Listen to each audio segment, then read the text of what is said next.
नाम अरविंद सिंह दामसिंह राठौड़, पक्ष भाजप, विधानसभा कालोल, जिल्लो पंचमहाल, उम्र 58 वर्ष, अभ्यास FY BA, व्यवसाय खेती અને સમાજ સેવા।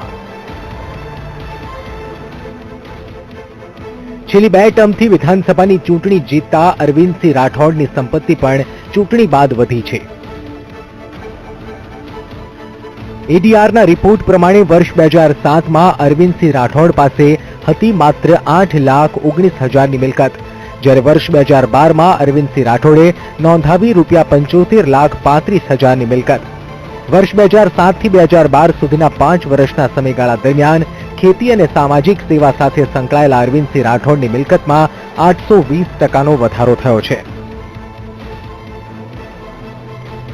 વર્ષ 2007થી કાલોલ વિધાનસભા મતક્ષેત્રનું પ્રતિનિધિત્વ કરતા અરવિંદસિંહ રાઠોડ સ્થાનિક સ્તરે ચૂંટણીલક્ષી રાજકારણ સારી રીતે કરી જાણે છે। વર્ષ 2012માં અરવિંદસિંહ રાઠોડે કોંગ્રેસના રાજેન્દ્રસિંહ જાદવને કુલ 30,056 મતોની સરસાઈથી હરાવ્યા હતા। વર્ષ 2012માં ભાજપના અરવિંદસિંહ રાઠોડને મળ્યા હતા કુલ 69,275 મતો, જ્યારે કોંગ્રેસના ઉમેદવાર રાજેન્દ્રસિંહ જાદવને પ્રાપ્ત થયા હતા કુલ 39,219 મતો। વર્ષ 2012ની ચૂંટણી જીતવા માટે ધારાસભ્ય અરવિંદસિંહ રાઠોડે નાગરિકોને અનેક વચનો આપ્યા હતા। આ હતા મહત્વના ચૂંટણી વચનો। સિંચાઈ માટે ખેડૂતોને પાણી ઉપલબ્ધ કરાવવું, જરૂર પ્રમાણે ઓવરબ્રિજ બનાવવા, વિસ્તારમાં પાણીની સમસ્યા દૂર કરવી, રોડ રસ્તાનું નિર્માણ કરવું, ગોમા અને કરણ નદી ઉપર ચેક ડેમનું નિર્માણ કરવું।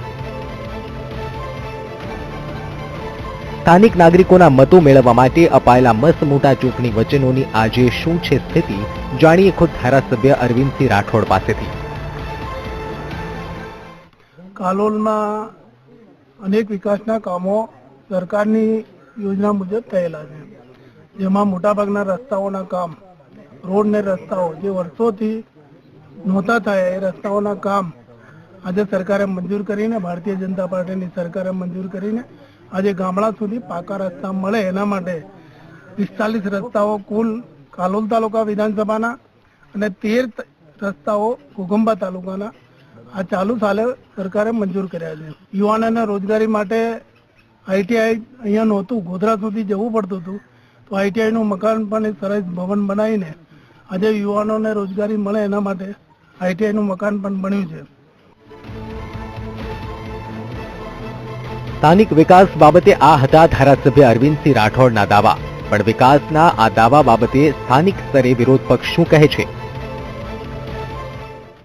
તો આજની તારીખમાં આરોગ્ય ક્ષેત્રે બી એટલી મુશ્કેલી છે, શૈક્ષણિક ક્ષેત્રે પણ એટલી મુશ્કેલી છે, ગ્રામ્ય લેવલમાં પણ એટલી મુશ્કેલી છે, બીપીએલ કાર્ડમાં મુશ્કેલી છે, અનુસૂચિત જનજાતિ, જાતિ, એસટી દરેક પ્રજા આજે સબળાઈ રહી છે।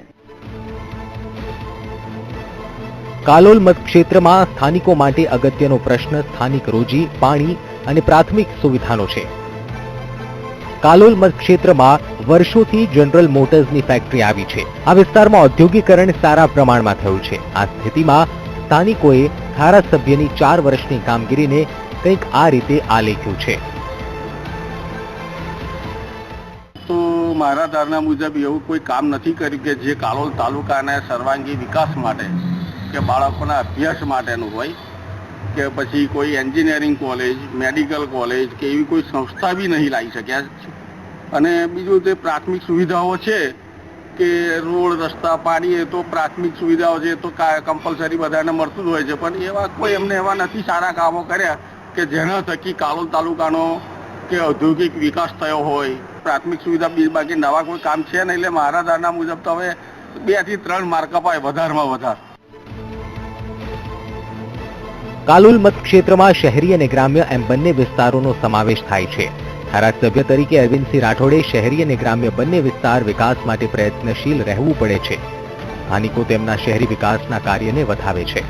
સ્થાનિક વિસ્તારના વિકાસ માટે ધારાસભ્ય પોતાની ગ્રાન્ટનો પણ પૂરેપૂરો ઉપયોગ કર્યો છે, જેનાથી શહેરી વિસ્તારના નાગરિકોને પ્રાથમિક સુવિધાથી સંતોષ છે.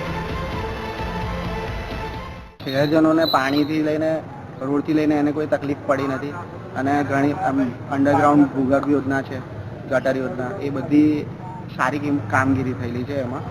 અને હવે ગ્રામ્ય વિસ્તારની વાત કરું તો ગ્રામ્ય વિસ્તારમાં જોવા જઈએ તો ત્યાં પણ નવા રસ્તાઓના કામ, પછી નવા રસ્તાઓના ખાતમુહૂર્ત અત્યારે થઈ રહ્યા છે. તો સરકારની અને જેમ કે આપણા જે અહીંના ધારાસભ્ય છે તો એમનું શું છે કે કામ સારું છે. આ કામગીરીના કારણે ધારાસભ્યને આપણે 8 માર્ક આપી શકીએ. પાણીની સમસ્યા દૂર કરી છે. ફિલ્ટર વાળું પાણી એમને અત્યારે બધાને પહોંચાડે છે. ગટર લાઈનની સુવિધા કરી છે.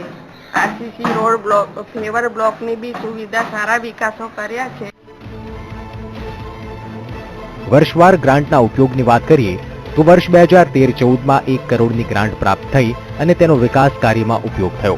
તો વર્ષ 2014-15માં 1 કરોડની ગ્રાન્ટ સામે પૂરેપૂરી ગ્રાન્ટ વપરાઈ છે. વર્ષ 2015-16માં 1 કરોડ 5 લાખની ગ્રાન્ટ મળી, તેનો પૂરો ઉપયોગ થયો છે. તો વર્ષ 2016-17માં 1 કરોડ 2 લાખ ગ્રાન્ટ આવી, તેનો પૂર્ણ ઉપયોગ વિકાસ કાર્યમાં થયો છે. સ્થાનિક સ્તરે અરવિંદસિંહ રાઠોડે શહેરી વિસ્તારમાં નાગરિકો માટે સુવિધાના અનેક કાર્યો કર્યા છે. ગ્રામીણ વિસ્તારમાં પાણી સહિતના પ્રાથમિક સુવિધાના પ્રશ્નો હજી પણ ઉકેલની રાહ જોઈ રહ્યા છે. સ્થાનિક સ્તરે અરવિંદસિંહ રાઠોડને ધારાસભ્ય તરીકે હાલ તેમના મતદારો 10માંથી 5 માર્ક્સ આપે છે. કાલોલ એ અગત્યની વિધાનસભા બેઠક છે. છેલ્લી 2 ટર્મથી ધારાસભ્ય તરીકે ચૂંટાતા આવતા અરવિંદસિંહ રાઠોડ માટે ગ્રામીણ વિસ્તાર અને તેના પ્રશ્નો પડકારરૂપ બની રહેશે. વર્ષ 2017ની ચૂંટણીમાં અરવિંદસિંહ રાઠોડ માટે ગ્રામીણ વિસ્તારમાં કપરા ચઢાણ રહેશે. પંચમહાલથી વિવેક સુથાર સાથે અમદાવાદથી પરેશ દવે, VTV ન્યૂઝ.